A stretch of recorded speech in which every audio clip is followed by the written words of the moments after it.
Let me get this straight. You want a new car, but you only have $3,000. Okay, how about one of these?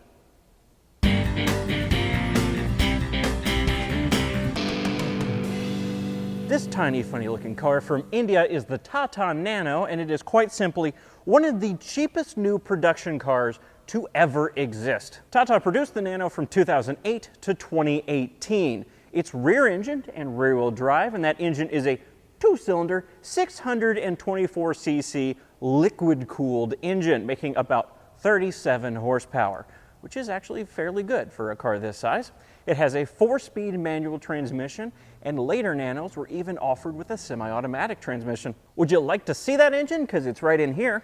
Yeah, this is where the extreme attention to cost cutting starts to become apparent, because even though this looks like a hatch, it is not. It is a fixed body panel. Later Nanos did have a hatch here, but this one does not have that. To access the engine, you have to pull the back seat forward, like so.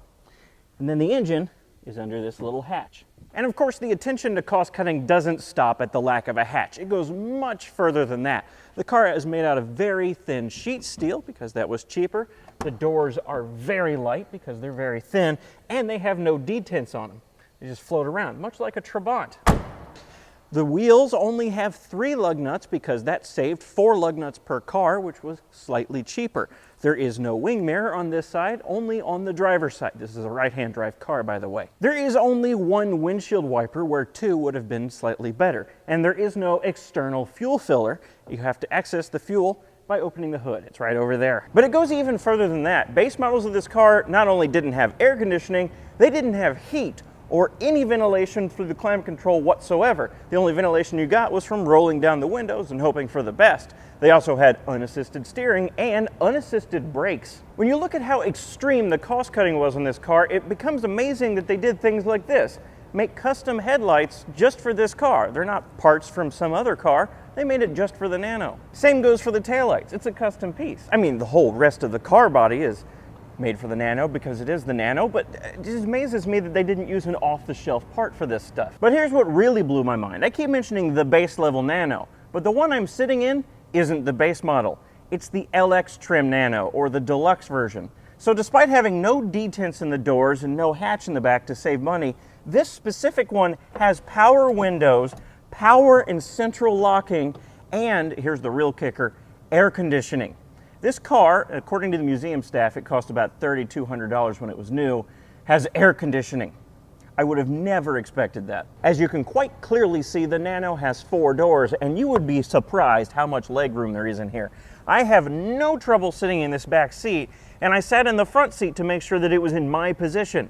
There's a lot of space back here. It's almost more spacious than my Fiesta, which is mind-blowing. Now, of course, one of the reasons it is so spacious in here, aside from the engine being in the back, is because there's not much in the way of crash structures, as you might imagine. The way this car performs in a crash is, have you ever stepped on an empty soda can? If you're looking for actual numbers, this car got a 0-star crash safety rating. But that's not really that surprising. This is, after all, a very cheap car, and it certainly is better than your family of 4 riding on the back of a motorcycle. In the middle, we have the gauge cluster, which consists entirely of the speedometer and the fuel gauge, also the odometer and some idiot lights. We have the climate vents just below that, and just below that, the optional climate controls, which unbelievably includes air conditioning. In front of the passenger is basically nothing. It's just a dip in the dash and a vent. As you might expect, this car has no glove box and no airbags. Oh my God, that's the cutest thing ever. In the back seat, you have the back seat. You can roll down your windows via crank, and you can open the doors, and you can lock the doors, but there's nothing else back here. Let's go for a short spin now, shall we? Now, unfortunately, I can't take this anywhere outside of the parking lot because this one has a coolant leak and therefore overheats. Or maybe that's just what they told me. I don't know. Well, let's go. Take the handbrake off. Typical stuff, except I'm on the right-hand side of the car. Hey. I mean, it's actually kind of normal car-esque. Very, very small, but normal car feeling. Surprisingly refined feeling 2-cylinder. Shifting with the wrong hand. This car only weighs about 1,400 pounds, and it has 12-inch wheels, or maybe they're 10-inch wheels. 12-inch wheels, I think.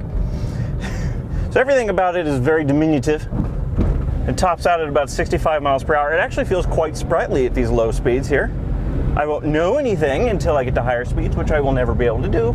But I wish I could take it on a longer drive, but what can you do? This is the only one in the country, I'd have to imagine, and I will not be able to import one for 25 years, so this will do. It's surprisingly quiet. There is minimal sound deadening because cost, but it's pretty quiet in here. I think this has power steering. I'm not sure. I know they had power steering as an option, and this one feels like it has power steering. It's still fairly heavy, but why would you need power steering on this car? All the weight's, well, there's no weight anywhere. All the weight's in the back end of it. All right, that concludes my very short drive. I'm gonna go take it back before it overheats on me, and I feel bad for partially ruining their car. So that's the Tata Nano, one of the cheapest cars to ever be produced in history, and a fascinating look at extreme value engineering. Now, unfortunately, the Nano didn't sell well. In fact, it was a colossal sales failure. Tata expected to sell about 250,000 of these per year, but the most they ever managed to sell in a year was 75,000. In India, and really most other places in the world, a car is seen as a bit of a status symbol. And what does it say about you if you bought the cheapest car in the world? Never mind that you're getting your family off of a motorcycle, you bought the cheapest car in the world, you must be poor. Now, of course, a car like this can't even exist in Europe or the United States or other places with safety regulations because it very clearly does not comply with a lot of regulations. So it's very sad to see that it didn't work in one of the places that they could sell it. But anyway, that's your brief look at the Tata Nano Deluxe, a very basic car that somehow has air conditioning. So thanks for watching, and thanks to the Lane Motor Museum for loaning me this car for this video.